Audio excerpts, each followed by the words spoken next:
Welcome to Banyen Books, Branches of Wisdom, celebrating the joy of bright ideas and heartful lifelong learning. Branches of Wisdom is a series of intimate conversations with the world's most influential authors and visionaries. We explore spirituality and the human mind, ecology and culture. Most episodes are recorded with a live audience. You can join our live events and submit questions to your favorite guests.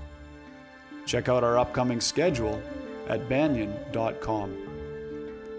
Since 1970, Banyen Books has been a rich oasis at the crossroads of wisdom and philosophy, offering resources for humanity's evolving paths. We're a locally owned, independent bookstore in the heart of Vancouver's Kitsilano neighborhood. Visit us in person or shop online at banyen.com. Please subscribe, follow, like, and leave your reviews for the podcast. And now, enjoy. Hello and welcome. My name is Jacob Steele, Events Coordinator for Banyen Books and Sound. Welcome to today's event with Deborah Koff-Chapin, who has just released the new deck, Portals of Presence. So by way of introduction, Deborah Koff-Chapin has been practicing touch drawing since it came into her life as a creative inspiration in 1974. She teaches this profound process internationally. Her new deck, Portals of Presence, is the fruit of 20 years of touch drawing in sacred sites and settings around the world. Deborah is the creator of the best-selling SoulCards 1 and 2 and 5 Soul Touch coloring journals. She's the author of Drawing Out Your Soul and Touch Drawing Facilitator Workbook. Deborah has served as artist in residence at numerous conferences, including the Parliament of the World's Religions. She also works with individuals to bring subtle dimensions of their soul into form through inner portraits.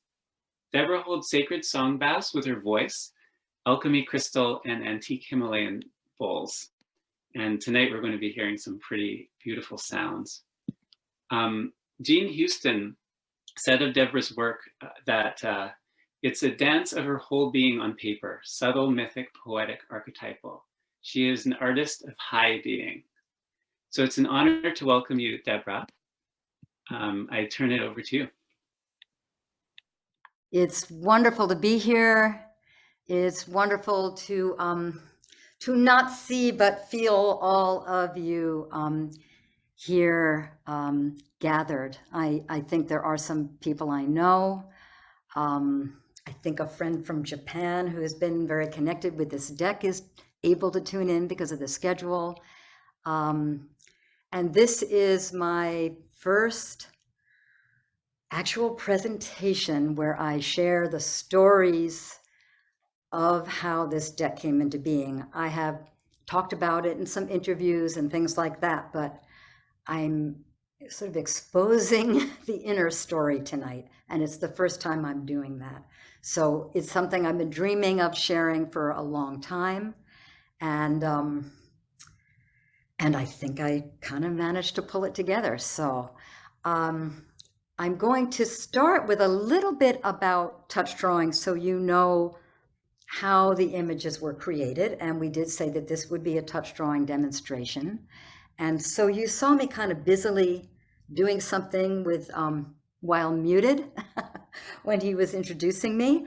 So what I was doing actually was rolling ink on, it's actually a simple water mixable oil paint onto a smooth board. And I was trying to get that all done so I wouldn't have to spend a lot of time doing that while I'm giving this talk. So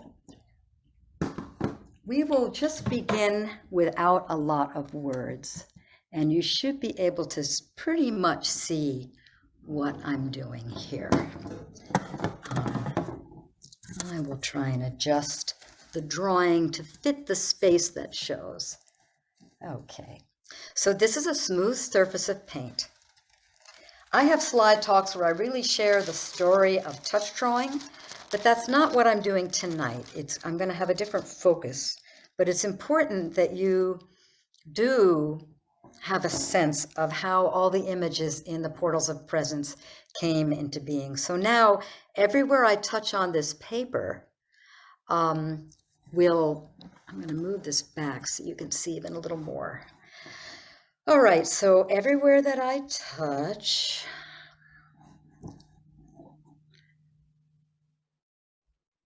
I'm going to talk through the sensations. So my awareness went to the top of my head. It actually doesn't often when I'm starting a face. I know I'm going to draw a face. That's my intention. But I'm following inner sensations. So I'm going around sort of the temples of my face right now, tracing inner sensations.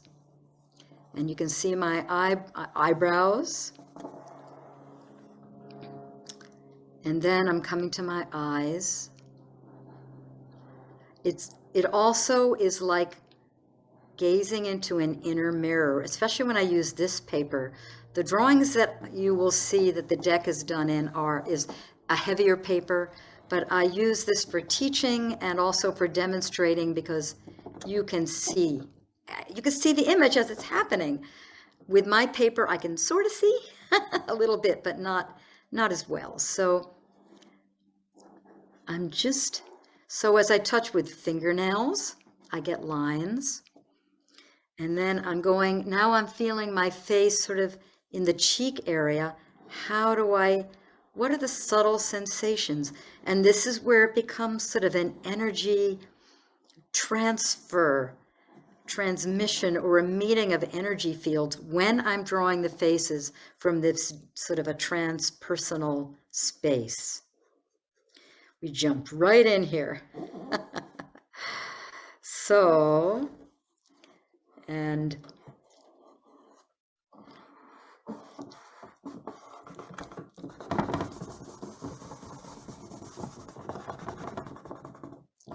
this up so you can see.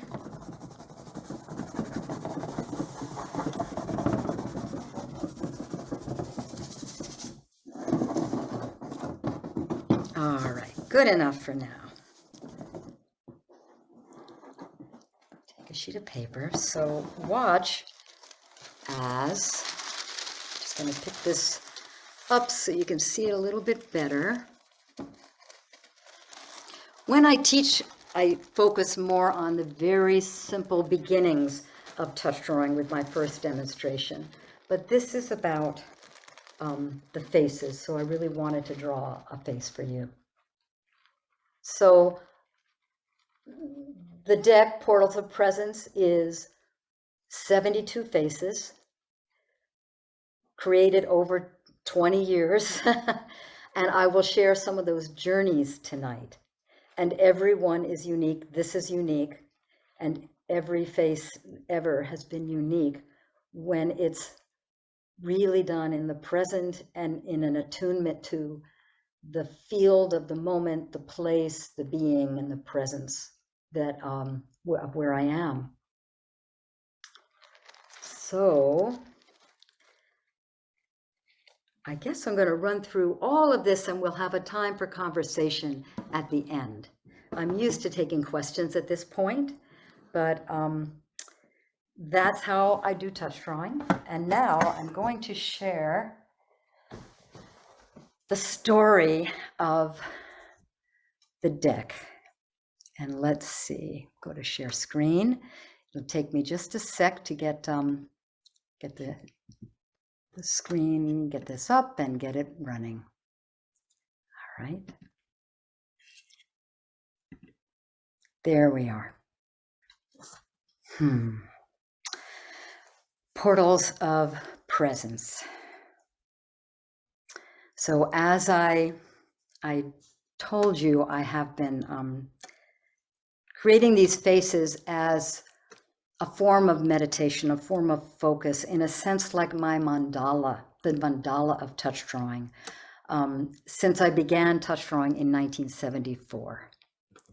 Some of you are probably more familiar with this aspect of my artwork, the SoulCards, SoulCards 1, and these were done with touch drawing. it's harder to tell because there are more layers of color. The faces are a more pure form, but all the little marks and lines like that hand is done with the touch of my fingernails. You also get to see the brand new cover of the recent printing of SoulCards 2. Ta-da!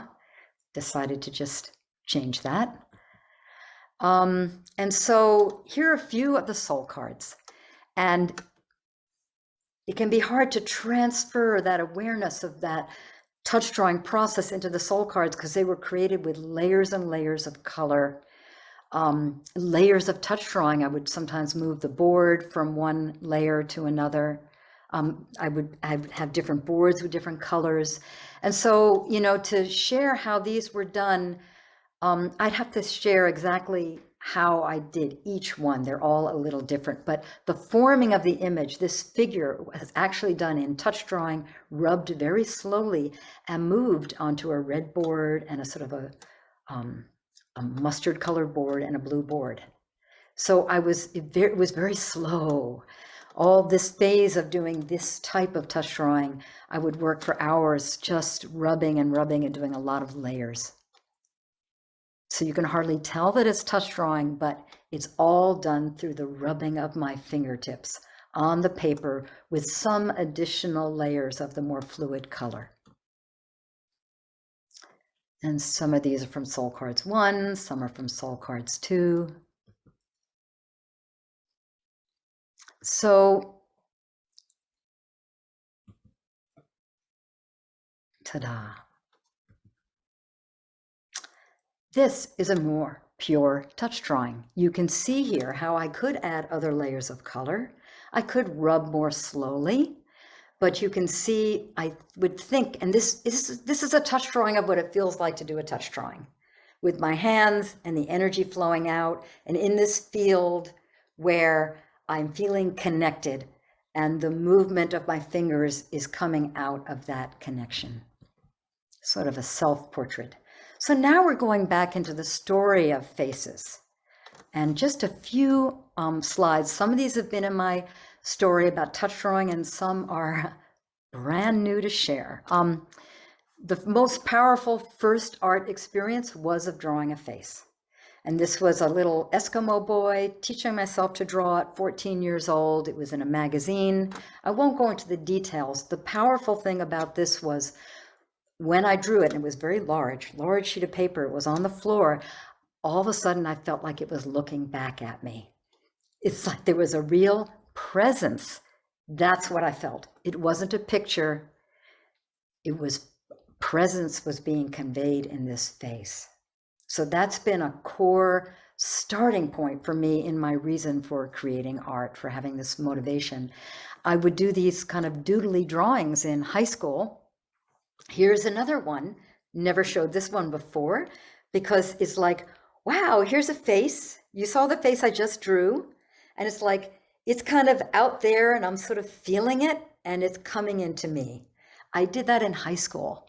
So there was some predilection or natural way that was just always there even before I had touch drawing. Also, I realized later in putting slideshows together that I had all these little beings with hands coming out of their head, which is like they were waiting to express directly what was inside through the hands. Now this is, I've never shared these.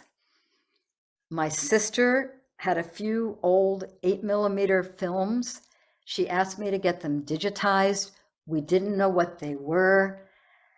I played Helen Keller in high school in 10th grade. And it was amazing to see it. I'd never really seen a film of me playing Helen Keller.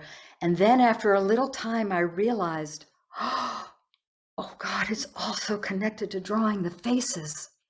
Here I was, and we had footage of it, touching her face to read who she was, reading her face through my fingers, and then bringing it into myself to feel those feelings.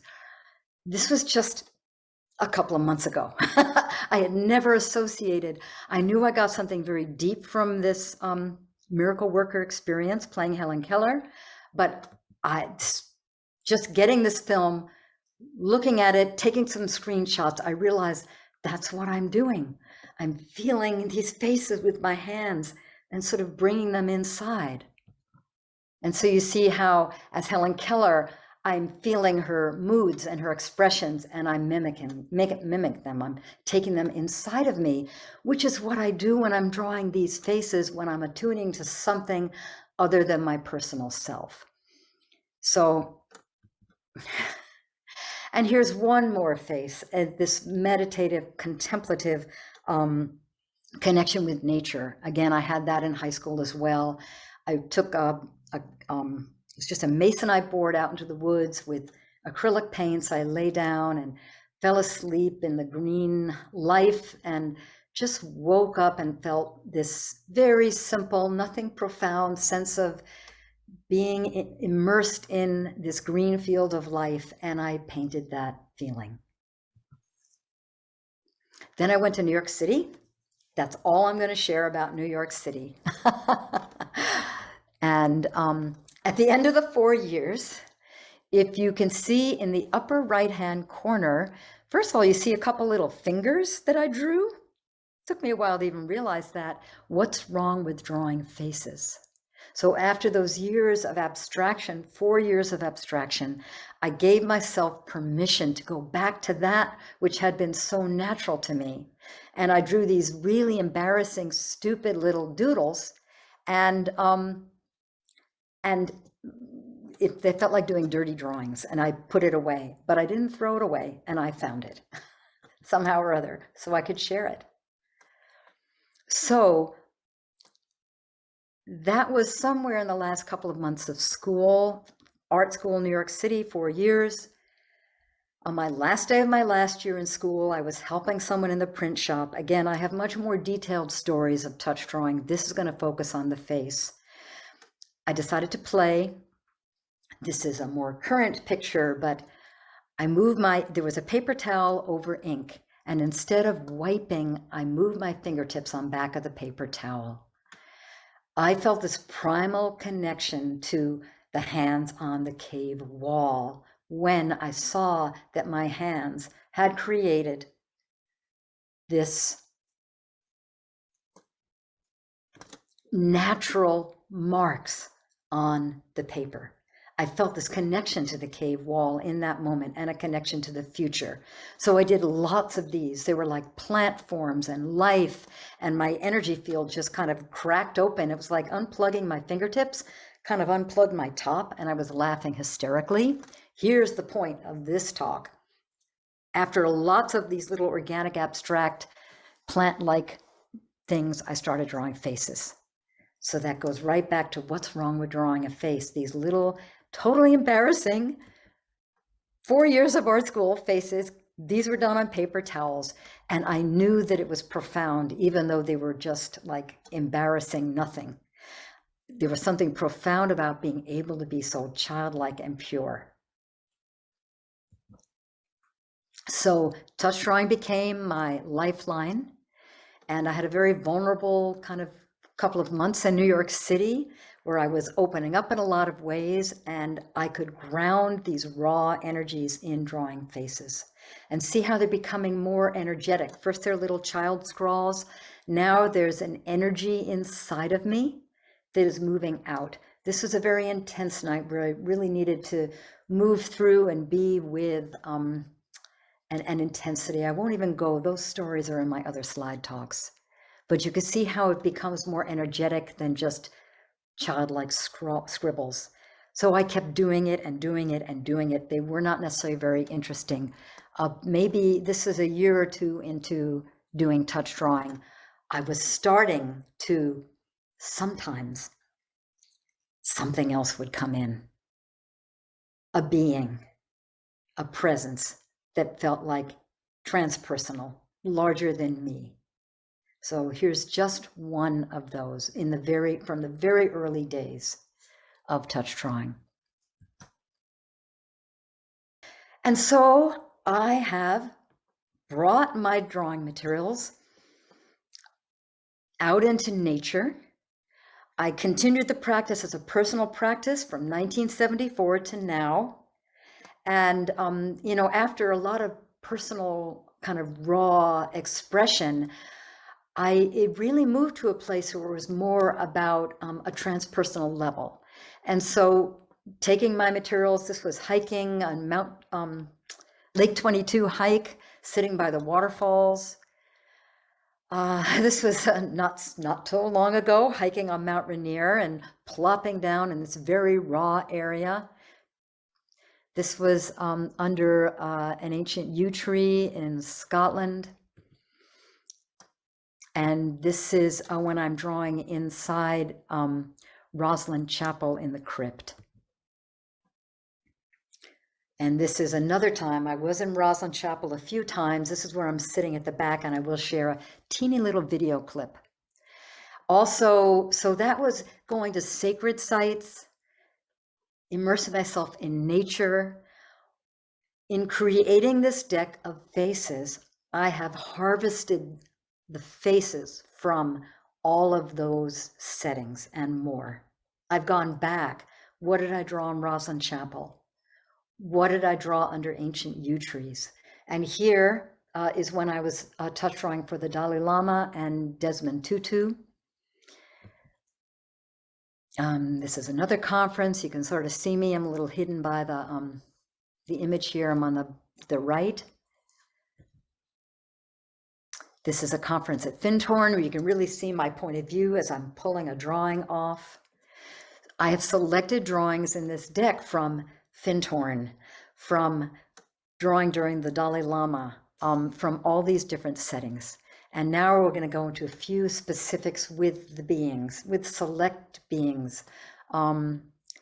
This is the Fairy and Human Relations Congress in this beautiful sacred valley in Eastern Washington, where I have felt such support for this aspect of my work because there's a lineage of artists who bring, you know, the fairy realms and subtle beings into form that the people there, some of the people are really aware of. And so I got to go to that conference, and I've gone for many years, gotten all involved in lots of aspects of it. But here's a drawing, one of my very early years. I'm plonked down at dusk in the middle of that beautiful field, and I had just drawn this being, and someone came up and snapped a picture with a flash of me. And it's like, wow. And she got me that picture. That was the presence that I felt in that field at dusk doing touch drawing. And this one is in the deck. So here it is I don't identify them. So you're getting a little secret info here because the deck does not say this drawing relates to this setting. But I do want people to know that they weren't just a bunch of faces that I drew, that they're going to carry the energy of these places. This is another, there's a handful in the deck from the Fairy and Human Relations Congress.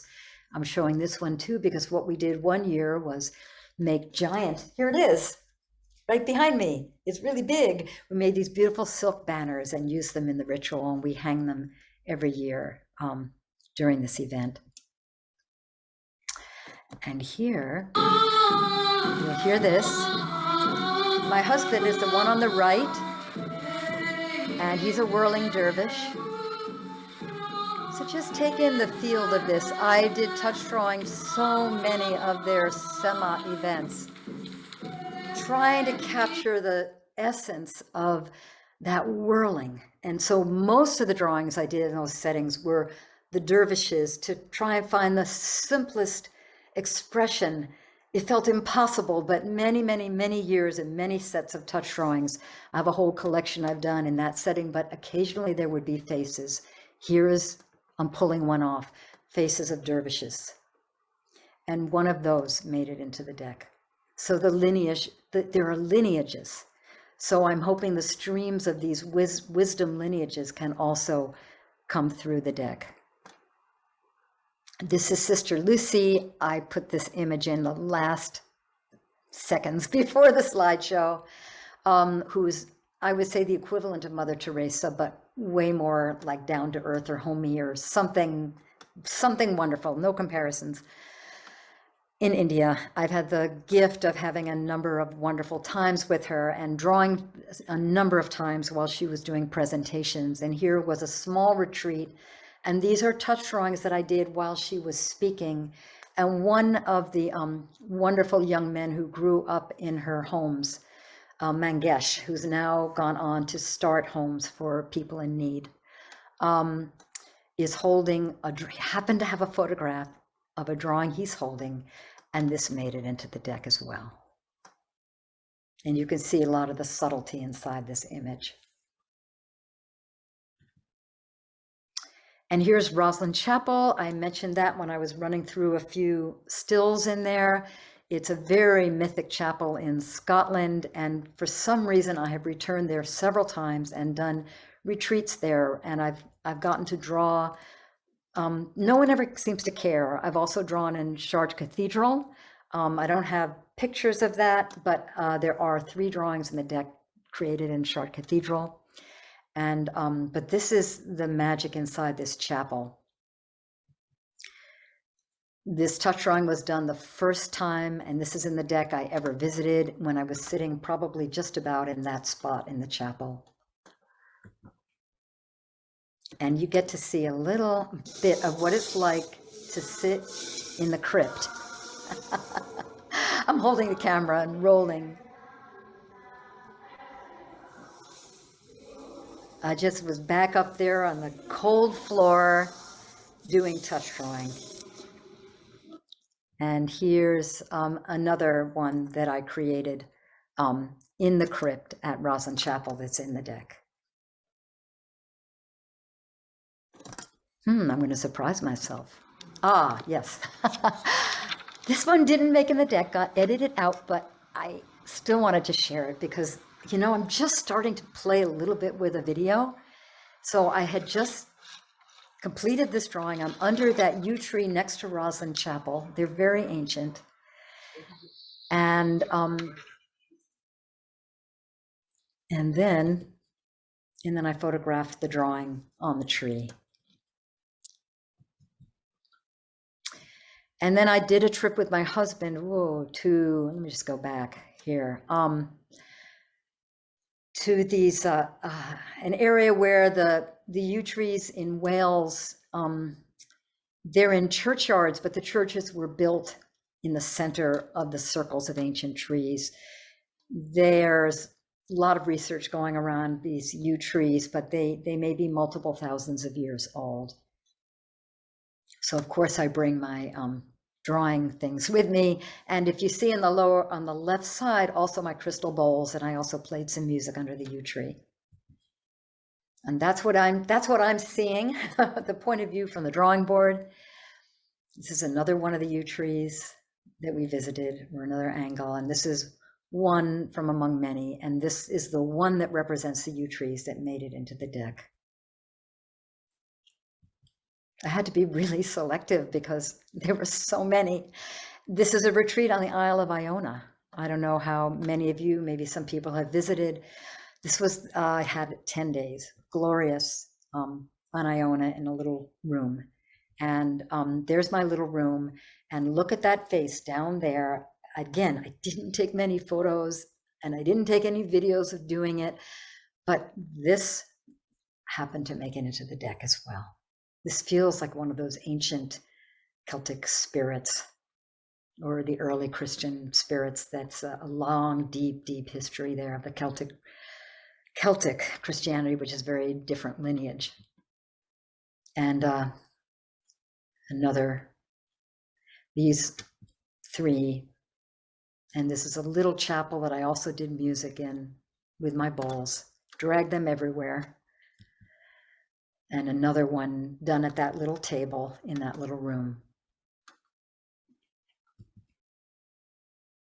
And a couple of other, just hiked the island during the day, and I drew at night. It was very windy, so I didn't actually carry my materials around these beautiful valleys.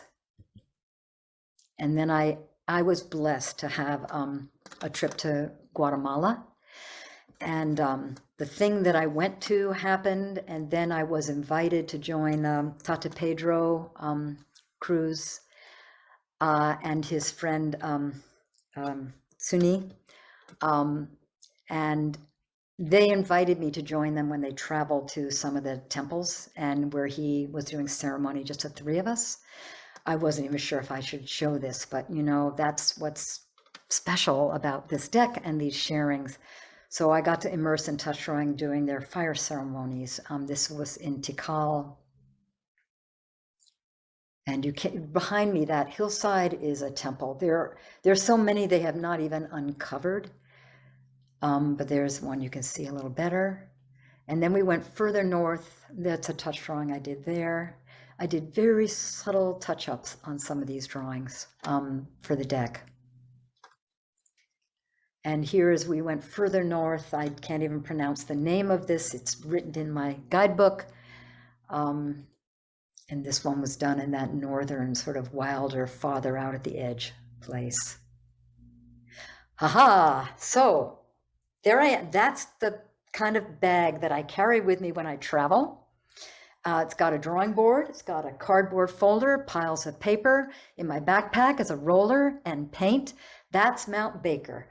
It's the only picture I have of me hiking with, and I have done touch drawing up on right next to the snowfields on Mount Baker.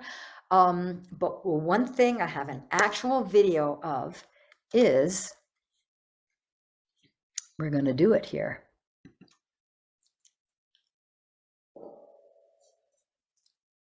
Yeah, it's coming up. So is hiking Mount Pilchuck, which I did by myself, not just a couple of years ago, not that long ago. And they have a view tower. And now I had a little time, everyone else had left. One person taking a picture of me, and then I set my camera up and I did a few touch drawings up in the viewing tower all by myself, sort of late in the day.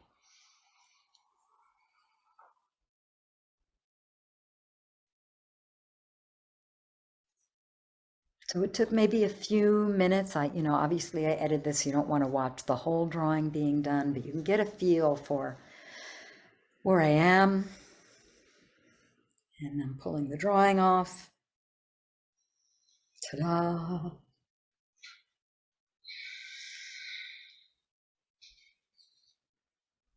And it really felt like in this drawing, some mountain spirit came through. So I took it out, let it flutter in the breeze.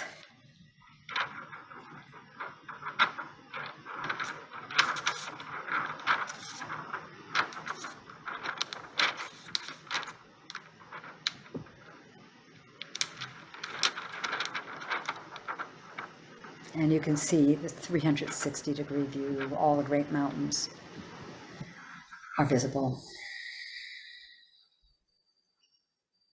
I felt a connection ever since I made it to the top of this mountain. I think that's Baker up there.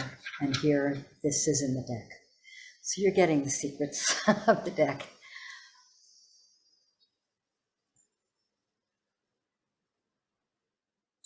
I also have gone to many, many conferences. Again, in the beginning, I just mentioned that in a quick list. This is the last Parliament of the World Religions, where I did, I think 180, maybe, I don't know. This goes way down the room. You can't even see them all. It was quite an intensive workout. And then I also did it all on the floor. I sit on the floor. I've been so dedicated to drawing at events and kind of listening to people of wisdom and transmitting something of the vision into imagery and of that presence. And this is just a moment of drawing at this event. I remember the days when being Indian was legal. Yeah, we had a rough past. Sitting on the cold floor here. Get ready for the glorious comeback of a people. Yeah. Rise up, all you warriors of love. So you can get a feel for how these were created, immersed in an energy field. I have never shared any of this, although The Parliament of World Religions is on my website, and there's lots of little video clips, but I don't know if anyone has ever visited that page, but it's all there if you want to see it. This is another conference, the Dawn of Interspirituality. This one was in Costa Rica. I've done so much schlepping. I bring my bowls everywhere, bring my touch drawing materials. I know the people who organize this, so it's a special connection. And you will see two of the people in this photograph. There were a number of indigenous people presenting at this, a more intimate version of the Parliament of World Religions, like less than 100 people together for 5 days. Aboyu is her name. It's all in the booklet. My brain's not ready for names. So here she is, and I happen again to have a photograph. I have so little, but I've been collecting what can I share that really shares where these came from. There she is looking at the drawing that I created while she was speaking that captures something of the spirit she carries, and that drawing made it all the way into the deck. So these few stories where I actually have photographs and I have the image is just, I've been so excited to share this. And again, I did very subtle work with colored pencil just to bring them out subtly more for the deck. And his name is in the booklet. They're from Ecuador. He's a shaman from Ecuador, I'm pretty sure. And again, I did this drawing while he was presenting.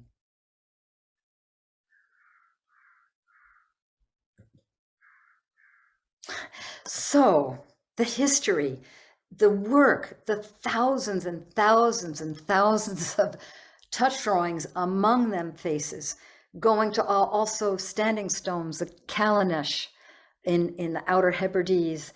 And I don't have any drawings of me doing it. I may do other versions where I have photos of the stones. Also the Avebury, I've done a couple of retreats in Avebury, and there's a couple of drawings created near the standing stones in Avebury as well. So if you think of this body of work, and I don't know what to do with it. And in the early 2000s, the body of work was not so highly developed, but even at that point, I knew I had so many faces, and I made a sort of a prototype deck of faces. And that's me holding it. I made it in the early 2000s. And I thought, yes, I'm going to do this deck right away. There's all this energy. I could just see it. I could see it in bookstores. And it just sort of like, it collapsed. It didn't want to happen. I shared it with some people. They didn't get it. I don't know. And over the years, I would think about it. It would sort of come forward. It would recede again. This is a photograph. It's a screenshot. So I can get good quality. But it's a screenshot of a YouTube video where I was doing a live interview with Simon Harrison of the Hermit's Cave. He's like a YouTube tarot and oracle deck reviewer and personality. He's the most wonderful, warm soul. He just really creates community. So I did a live interview with him. And, I had told him that I had this deck. So he asked me if, I wanted to talk about that, this prototype. And I brought it out and started showing it. And he had about 100 people live, and the chat started lighting up. And people were saying, when are you going to do this? When are you going to do this? And they truly gave me the boost and the affirmation. And this was in 2018. I did the interview when I came back from the Parliament of World Religions. So busy. And from that time, I have turned my energy towards the creation of this deck. I couldn't get fully focused on it right away, but I started working on it, and I started gathering slides of, in all my scans of faces, and going back into old events where I wanted to see if I could find a drawing from Avebury that would work. I wanted to find a drawing from Chartres Cathedral. So I dug around, I rephotographed, I found things. It was a long process. And then I sorted and sorted and sorted and sorted and edited and sent sample decks to people. I sat with Colin and Lizanne. Colin, who's the founder and owner of Banyen Books, I don't know, sometime last year when I was still in the selection phase. And we sat at his dining room table because I was up there and visiting. And we had a wonderful sort of discussion and energizing and blessing of this deck-in process. And then I couldn't find the cover. I had to create more new ones that wanted to come in. So it was a longer process than I expected. And then I had to write a booklet. And my husband came in. This was not posed. I had put myself in a circle of these little pieces of paper of cards that I'd created, the new prototypes.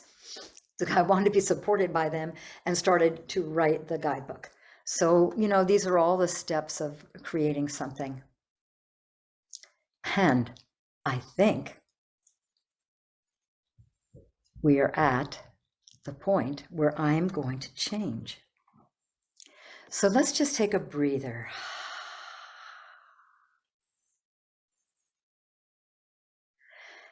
And let's just stay with this dark screen for a moment. Maybe close your eyes.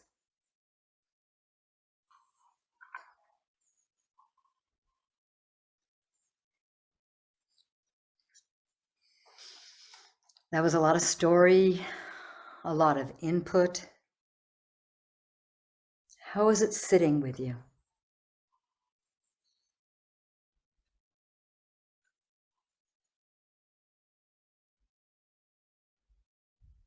What is evoking?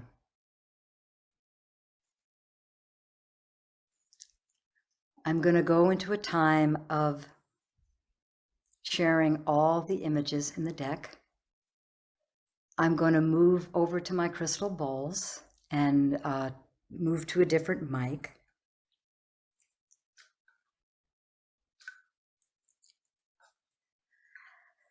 And then let you just bathe in the beings.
Just sit for a moment, allowing these beings to resonate.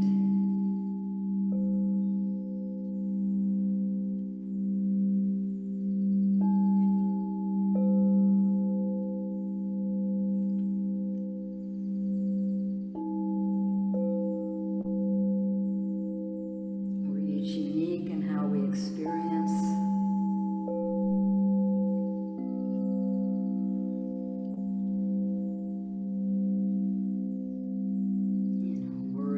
Start coming. You're welcome to take some quiet time to write. We're going to be coming back for questions. But if you prefer to stay in an inward space, you can, maybe turn the volume down if you want to do some writing or reflecting. We're fitting a lot into this time, but I'm going to be coming back. So Jacob is going to help with taking the questions, if you have anything you'd like to share or insights. I am curious as to how this lives in people. I've just trusted that I'm supposed to do it and that there's something more behind this deck, and I'm just very open to hearing how it lives in you. We wanted to hear how it's landing with people. Yeah, and any questions. I mean, usually after I demonstrate touch drawing, we do questions. So we had a very dense kind of pile of things. But we have about 15, 20 minutes max. So, and if we're done sooner, we will just close whenever we're done, so. Well, why don't we try an experiment? And I see that Danielle has her hand up. We could try inviting her to unmute. Bringing the voice in, yeah. See, we can try. I would love that. That would be really nice. Yeah. An invitation to unmute yourself, Danielle. Hello. Hi. I don't know if you can hear me. My connection is a little weak, but We can hear you just great. Yeah. okay. I am so thankful for you demonstrating and sharing the story behind the deck. It is something that when I saw it, I immediately just paused and stare at it for a while. I was wondering if, and I may have missed you saying that, if you are going to do another deck or something similar. Well, this scheme one, of things? this is brand new. So, this is one step at a time. I did SoulCards. So this is my third deck. I did SoulCards 1 in 1995, and it still lives. And it's finding a whole new generation of people. It's amazing to me because people are actually more into using decks now. And then I did SoulCards 2 in 2020. And so this is this 20 years of traveling, teaching, journeying that I harvested of just this particular focus of the faces to create this deck, which was a large, undertaking. I do have in mind the possibility that maybe in a couple of years, there could be a SoulCards 3 or another version of another deck with the color and images, but that's just hovering as a potential. So my focus right now is the portals of presence and supporting them to live and whatever is behind them. They're my offering. I really feel the state of the planet is so precarious, and I don't feel like I'm actually the best communicator with the subtle realms. I have my way, and I trust my way. But I think we have to come into greater relationship with life on the planet to find our way. We cannot, as isolated humans, find our way through our predicament. And I feel like this deck is my offering to help facilitate the possibility of opening to deeper relationship with life and beings and subtle presences on the planet. The guidebook has a lot of practices to do. The guidebook doesn't give meanings, doesn't tell you where they were drawn. It shares ways you can be with them. And I also created 2 audios that when you get the deck, if you go to the link that is given in the instructions, and it's given with one of those little Q symbols at the back of the deck, I created 2 15-minute audio guided experiences. So you can choose a card and then listen and be guided into deep relationship with a single image. And the other one is to create a circle. And those are all described in the book as well, but I created 2 audio experiences. So the circle, you set up a circle and you step into the circle and take in all of these beings and sort of energetically relate to a circle of presences. So, that sounds wonderful. yeah, there's lots and lots of ideas in the guidebook of how to be with them. Because what do I do with these faces, right? I mean, take them out in nature, make an altar with them, go out in nature with the deck and maybe tune in and choose one, that relates to relates to that natural place where you are, so it can become a portal for you to connect with that place. There's, after gazing at the deck, I also suggest people go and just walk around in nature and feel, it's all about relationship and about practicing, deepening, sensing presence. That's the purpose of the deck. So it's really different from Oracle. It's not going to give you an answer about, your relationship, or it might, because you could go into dialogue. And so a lot of writing practices too, you could ask questions and come into dialogue with the different beings that come through this portal for you. Well, thank you. I was just sharing with a friend the other day that I was shopping, and before I could tell, before the mask and before, having to be 6 feet away, that I could sense people, like when you're shopping and looking for an orange and selecting your oranges, if someone were to be behind you or come up beside you, you could sense it beforehand. But now I have such a hard time knowing that. It's like I'm startled because I move and then there's a person there. So I'm looking forward to what you're saying about sitting and becoming a little more present. There is a timing about this deck coming out now. It took, all these years to happen. And then the printing took months longer, everything. it's like, how do we come back into relationship again with humans? And there are all these unmasked faces that you get to practice sharing your face with them. I mean, there's even a suggestion of a practice to go gaze in the mirror at your own face. So it's a little, do I have a deck with me here? It's a little, do you have a deck with you? I know I have one. Anyway, here it is. Here it is. Ta-da! And they're big. The cards are big. They're bigger than the normal. They're, you know, they're, and the guidebook, you know, it's a little book, but it's very rich with essential ideas. So there it is. There's the book. Ta-da!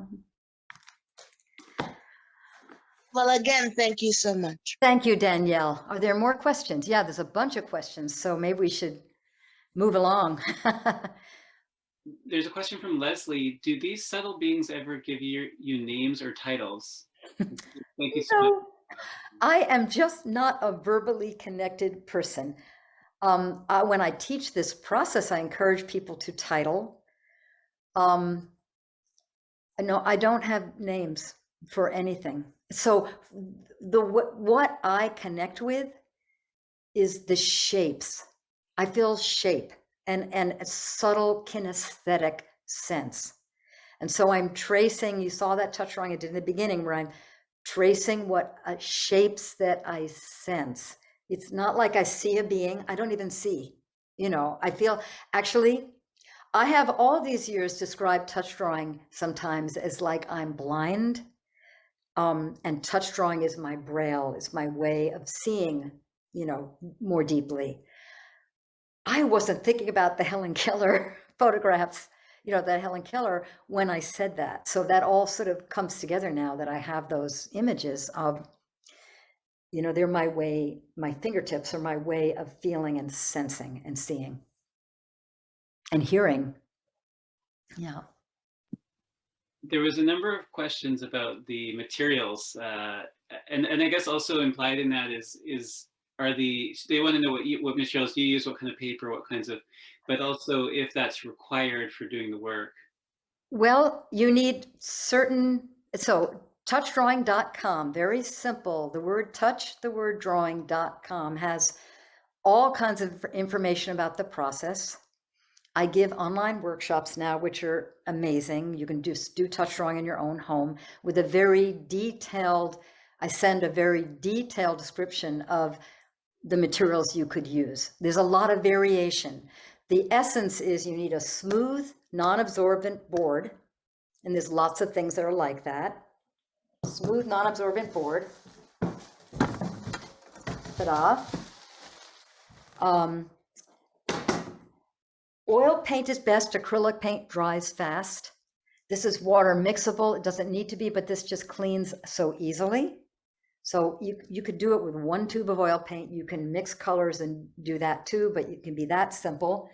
A roller, a printmaking brayer it's called, and a lot of paper. Because you saw I did that drawing in just what, a short time. So every time you sit down to do touch drawing, you do a series. You don't do a single, you do a series. And what I teach with is tissue paper. This is actually a high quality, but it's pretty easy to find tissue paper, you know, but lots of other papers will work. So that's my general thing. You can experiment with any paper. The website has basic description of how to do it. Also, I have a book about it, you know, all the resources are there for you to do it on your own or come to a workshop sometimes. So now that they're online, anyone can come from anywhere. So yeah, it's an amazing process. Ta-da, for everyone to do. Yeah. There's a question from Lyndon, wrote, I see images that are a mirror image to another, where one is dark line on white ground and its mirror is white line on colored ground. Can you please explain how? Yes, I can explain that. I particularly showed two faces where that's when I don't, so in between drawings, I roll the ink smooth. That's erasing the past drawing. But if I don't roll it smooth, the imprint where the ink was taken off by doing the touch drawing, there's an imprint on the board. I didn't actually roll this one. I didn't have time. You see this? here, upside down. You can sort of see this, right? So then if you press the paper down on that, it'll show as like a ghost image in white. And so I know I showed a pair of faces done on Iona, where I drew that sort of Celtic ancient,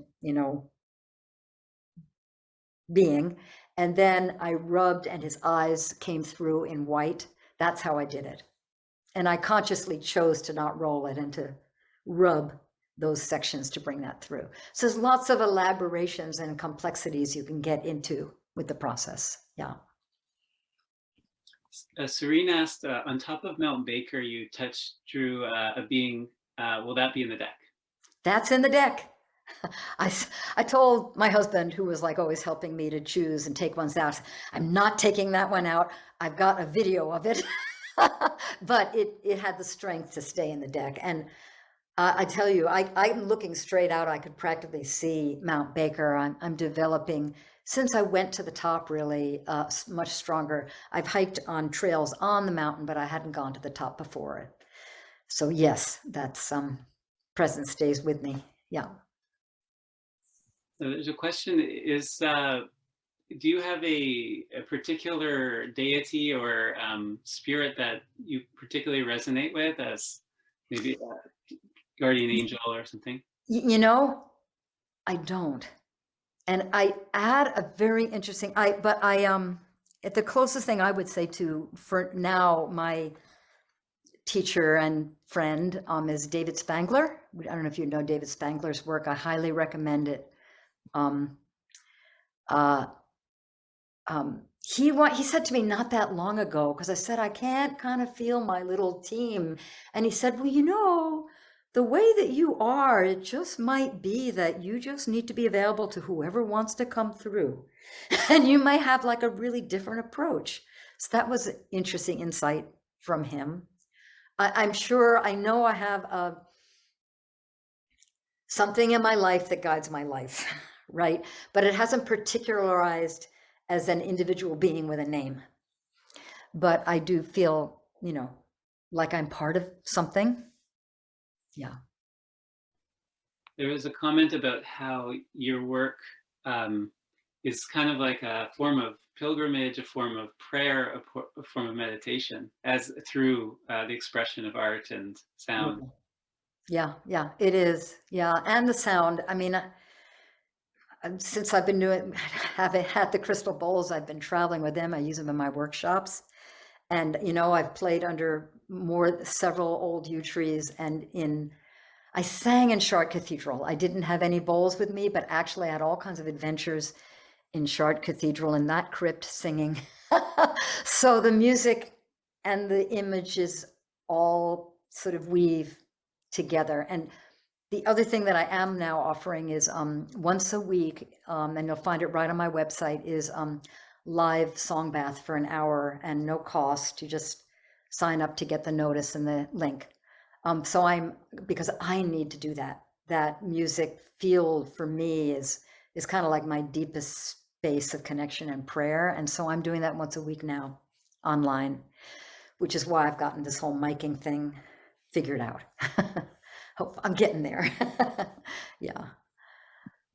Somebody anonymous expressed, I would just like to say I had no idea till the demonstration how your work could change a life. This is so deeply touching.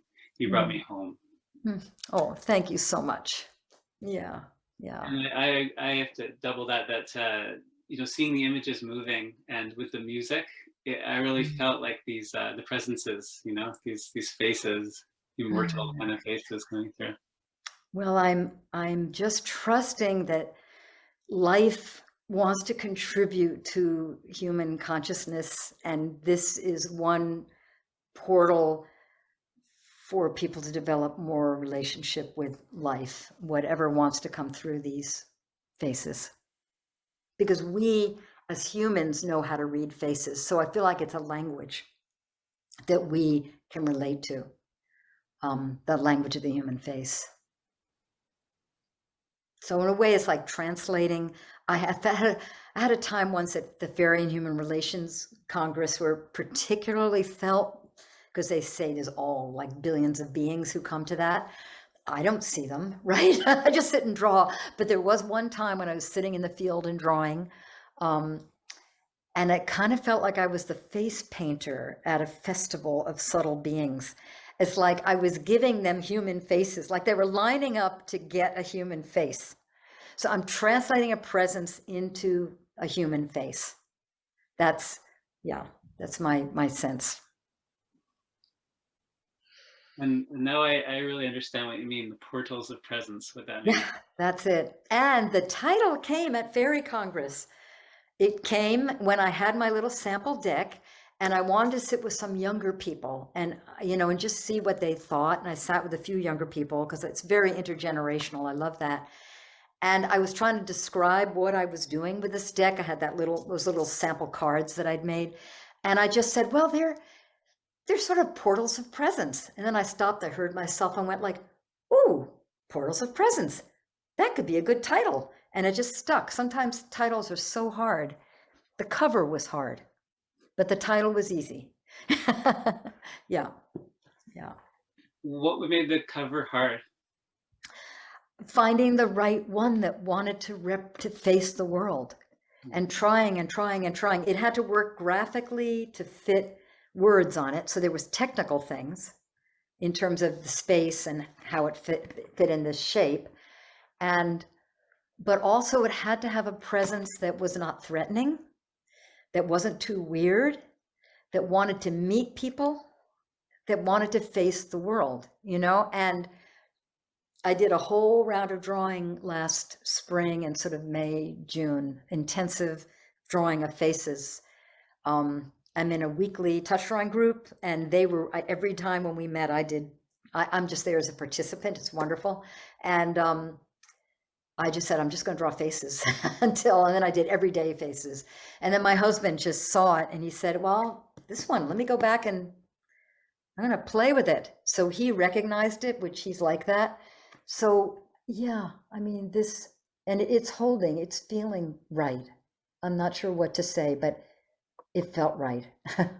And nothing felt right. I have so many attempts of other little designs where it looked okay, but it didn't like fill the cover with its fullness. So yeah. What a gift to the world. Thank you so much for coming out and sharing your work and wisdom with us. Do you might have to shift, but do you want to play us out? I could put the book cover up. I can do that. So I want to just thank you so much on behalf of Banyen Books and thank everybody for coming out tonight. I feel so blessed to be doing this. I love Banyen Books. I met Colin in 1982 when we moved to the Northwest, bringing him 2 little note cards I had printed back to his little office, and that's how Colin and I met. He bought my little note card. One was of St. Francis and one was of like Gaia. And somehow we managed to weave and cross paths in many different ways over the years. And we're also birthday buddies. We have the same birthday. Oh, nice. So it's so precious to do my first real presentation where I actually share the story of the deck at Banyen Books. Would have loved to have been there in person, but I'm sure there's lots of people who could be with us tonight who wouldn't have been able to be there in person. So, sure. All right, I'm going to play us out. All right. I'll just play for 3, 4, 5 minutes, something like that. Sounds good. Okay. Good night, everyone.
Thanks for joining us for Branches of Wisdom, a podcast of Banyen Books and Sound, Canada's spiritual and healing resource since 1970. Our podcast producer is Jacob Steele. The show is edited by Abdo Habani. Watch all our conversations on YouTube by searching for Banyen Books, or listen on your favorite podcast platform. Please subscribe, follow, like, and leave your reviews and comments. We love to hear from you. For all our live events, books, and more, visit us at banyen.com.